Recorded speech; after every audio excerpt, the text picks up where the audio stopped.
Hello students, good morning. I hope you all are very fine and enjoying your study at your homes.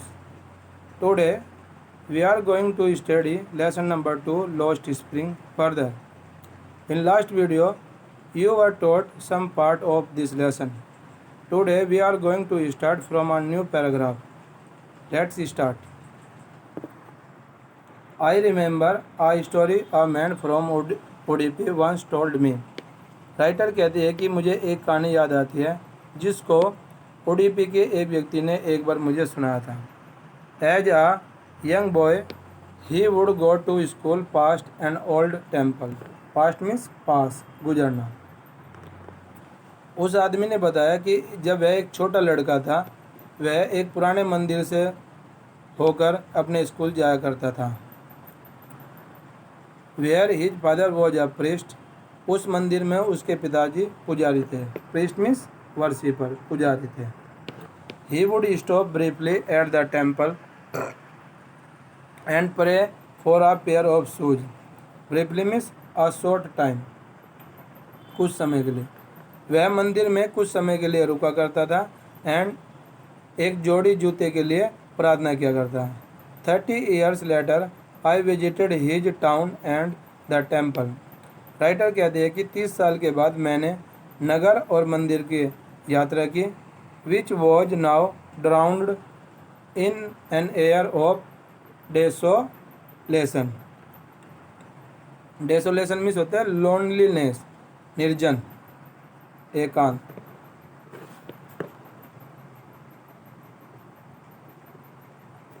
Loneliness, desolation means loneliness.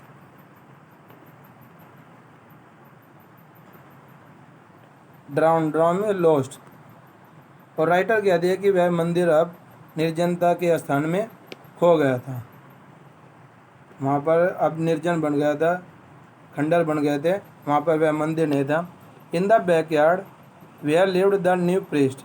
और उस मंदिर के पीछे आंगन में जहाँ पर अब नया पुजारी रहता था, there were red and white plastic chair. वहाँ पर लाल और सफ़ेद प्लास्टिक की कुर्सी थी। A young boy dressed in a grey uniform, wearing socks and shoes, arrived panting and threw his school bag on a folding bed.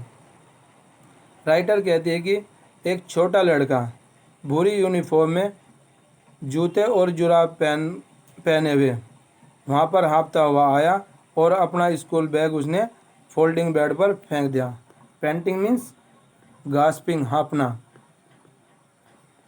Looking at the boy, I remembered the prayer another boy had made to the goddess when he had finally got a pair of shoes. Writer कहते हैं कि लड़के को देखते ही मुझे दूसरे लड़के की प्रार्थना याद आ गई थी। उस लड़के ने देवी से प्रार्थना की थी और अंत में एक जोड़ी जूते उसको मिल गए थे। Let me never lose them. उस लड़के ने देवी से प्रार्थना की कि मुझे इन जूतों को कभी भी मत खोने देना। The goddess had granted his prayer. Writer कहती है कि देवी ने उसकी प्रार्थना सुन ली थी। Young boys like the son of the priest now वोर shoes.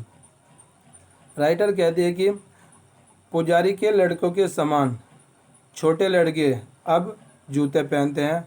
But many others like the rag pickers in my neighbourhood remain शूजलेस।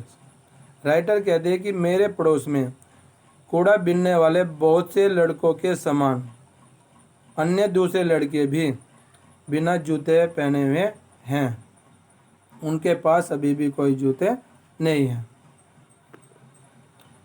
My acquaintance with the barefoot rag pickers leads me to Seemapuri, a place on the periphery of Delhi, yet miles away from it metaphorically.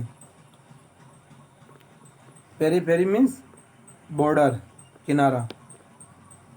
Metaphorically means the statement that is not true but is said stressly. वह कथन जो सत्य नहीं होता परंतु जोर देकर कहा जाता है। Acquaintance, introduction.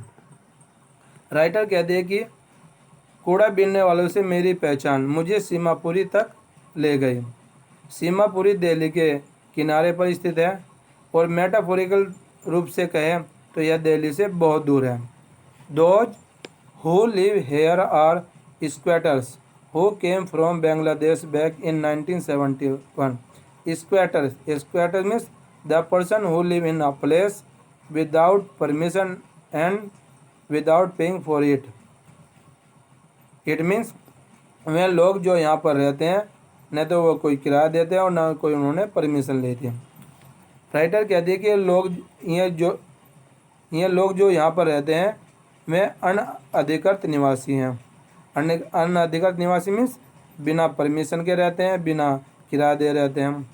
Who came from Bangladesh back in 1971 और वे लोग 1971 में बांग्लादेश से वापस आए थे। Saheb's family is among them. Saheb की फैमिली उनमें से एक है। Seemapuri was then a wilderness. Wilderness means loneliness, निर्जन। सीमापुरी उस समय एक निर्जन स्थान था। It still is. यह निर्जन स्थान अभी भी है। But it is no longer empty. लेकिन अब यह खाली नहीं है। In structures of mud with roofs of tin and tarpaulin devoid of sewage, drainage और running water live 10,000 rag picker. Devoid means without, sewage means underground pipes for removing waste from people body. In general language में कहे तो latrine. Drainage means नालियाँ जिनमें को पानी जाता है, वेस्ट मैटर। राइटर कहते हैं कि 10,000 लोग बिना किसी सीवेज के, बिना किसी नाली के और पानी के कनेक्शन के मिट्टी के कच्चे मकानों पर जिनकी छत टिन और टारपोलिन की है उनमें रहते हैं। They have lived here for more than 30 years without an identity, without permits but with the ration cards. Writer कहती है कि ये लोग यहाँ पर 30 वर्ष से अधिक समय रहते हैं। उनके पास न तो कोई पहचान है और न कोई परमिशन है। वे केवल राशन कार्ड के साथ यहाँ पर रहते हैं। That get their names on voter list and enable them to buy grain. Ration card के कारण उनका नाम वोटर लिस्ट में आ जाता है और वे अनाज खरीदने के योग्य बन जाते हैं।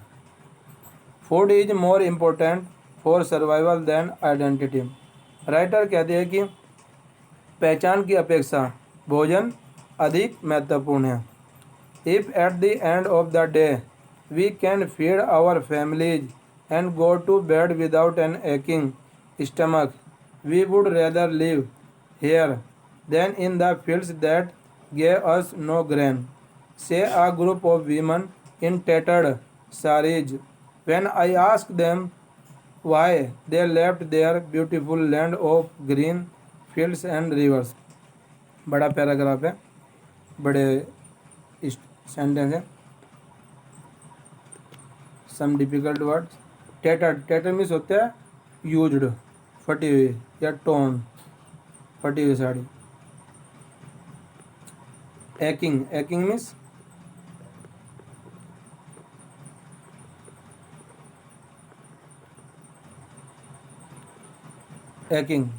पेनिंग, दर्द। राइटर कहते हैं कि जब मैंने उनसे पूछा कि उन्होंने अपने सुंदर हरे भरे खेत और नदियों को क्यों छोड़ा, तब फटी हुई साड़ी पहने हुए औरतों के एक ग्रुप ने उत्तर दिया कि शाम के समय यदि हम अपनी फैमिली को यहाँ पर भोजन खिला सकते हैं और बिना दर्द के सोने जा सकते हैं, तब हम उन खेतों की अपेक्षा जो हमें कोई अनाज नहीं देते यहाँ पर रहना अधिक पसंद करेंगे। Wherever they find food, they pitch their tents that become transit homes. Transit means temporary. Pitch means dig, गाड़ना। राइटर कहते हैं कि जहाँ पर उन्हें भोजन मिलता है वे वहीं पर अपने टेंट गाड़ देते हैं और वह उनका अस्थायी घर बन जाता है। Children grow up in them बच्चे वहाँ पर बड़े होते हैं। बिकमिंग पार्टनर इन सर्वाइवल, और जीवन के हिस्सेदार बन जाते हैं। And survival in Seemapuri means rag picking. Writer कहते हैं कि सीमापुरी में जीने का मतलब है कूड़ा बीनना। Through the years it has acquired the proportions of a fine art. Proportion means form, अवस्था बना ली। राइटर कहते हैं कि सालों बीतने के साथ साथ कूड़ा बीनने की जो कला थी उसने एक अच्छी कला का रूप ले लिया। Garbage to them is gold. Garbage उनके लिए सोना है। It is their daily bread, a roof over their heads, even if it is leaking roof. Writer कहती है कि कूड़ा इनके लिए प्रतिदिन की रोटी है, उनके सर पर छत है, यद्यपि यह छत चूती ही क्यों ना हो, लीकेज होती हो। But for a child it is even more. लेकिन बच्चों के लिए इसका और अधिक मीनिंग होता है। Students, that's all for today. Now it's your turn to read and prepare it. Thank you.